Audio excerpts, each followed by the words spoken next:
Ayan guys, good morning, good morning. Magandang araw sa ating lahat mga idol.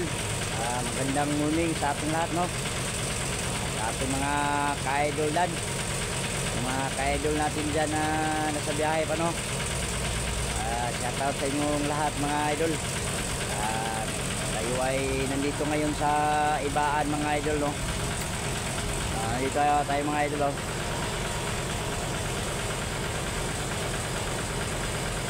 Ayan yung kasama nating ibang tracking, no? Yun, nakasalang na ng maaga pa lang dito kasi salang na talaga. Yung bilis lang yan diskarga dito, no? Ang pangarga natin dito is ang pangarga natin dito ay harvester, no? Harvester ang ating pangarga. Kaya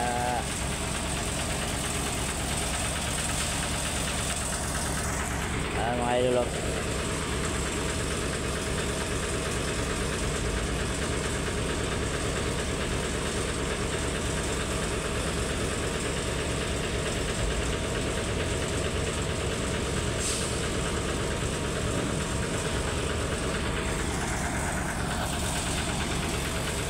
yan mga idol, no?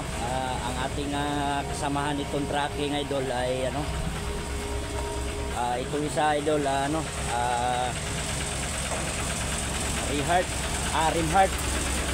Rimheart tracking, no? Ayan mga idol, oh. Ayan, Rimheart tracking. Ayan, shout out sa'yo idol, no? Ayan, yung isa nakasalang ba diyo? Di pa natin nakita mga idol, no? Yung anong tracking sila, no? Ayan, shout out din sa'yo buddy. Nung dati kasi mga idol, kami lang dito ang nag-deliver, no? Kami lang, isa lang talaga na isang isang tracking lang talaga kami dito ang nag-deliver, no? Kaya ngayon marami na kami, maraming tracking na, no? Kaya medyo nahina ang aming biyahe dito. So at least mayroon naman. Yan na yung mga pangarga namin mga idol, oh. Yan, oh. Kaya na yan, sa traktor na yan, no? Pang palay, no? May isa pa dyan yung harvester, no? Ayan ang kubuta mga idol.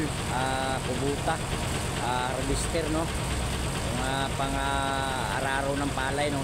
May papalayan. Ayan mga idol, no? Pinakita ko lang sa inyo mga idol na ayan ang pangarga namin, no? Dito kami ngayon mga idol sa Batangas, no? Batangas, Port Batangas ang ating pull out. Tapos dito din ang baba sa Batangas din, no? Medyo malapit-lapit lang, no? Maganda dito din kasi sa Batangas magbiyahe mga idol kasi walang traffic, tapos mabilis lang ang pasok natin sa pier, no? Yun lang mga buddy, mga idol. Ulitin ko, good morning sa ating lahat. Ingat lagi tayo sa biyahe. Huwag natin kalimutan na mag-pray, no? Bago tayo magbiyahe, at saka check natin yung ating mga unit, no? Ating truck bago tayo umalis para iwas aberya, no? Ayan, shout out dyan sa mga shout out dyan sa mga kabady natin sa ibang bansa, no? Yung mga magigiting natin dyan na mga OFW, yun si SNB Villanueva, no? Idol natin yan. Yung mga idol pa natin dyan na mga magigiting natin mga OFW, shout out sa inyo mga idol. At saka yung mga TDP, no? Yung mga TDP natin dyan sa mga kabady dyan sa Palawan, Palawan chapter, no? Ayan, especially sa TDSP family. Ayan, shout out sa inyo mga idol. Ayan, yun lang mga idol. Maraming salamat sa panonood sa aking video, no? God bless. Maraming salamat. Bye-bye.